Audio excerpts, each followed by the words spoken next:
Testing of Fuji Differential Pressure Transmitter.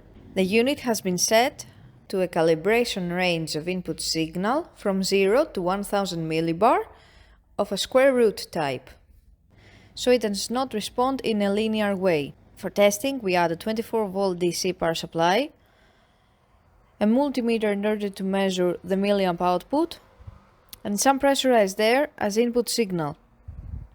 By manipulating the input signal, we can see that the unit responds accordingly and outputs the full 4 to 20 milliamp output signal according to the input signal.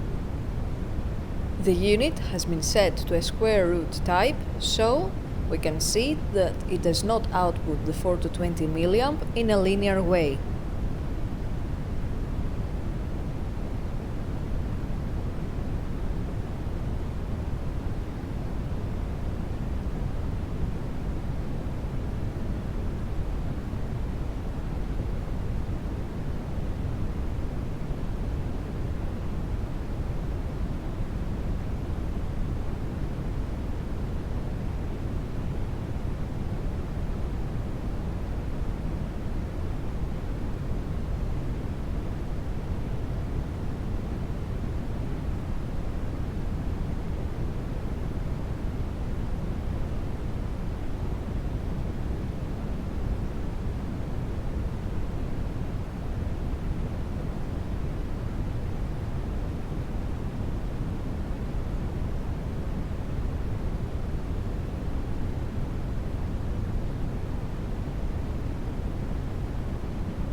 It is now clear that the Fuji differential pressure transmitter is working successfully and is ready to be delivered to the customer.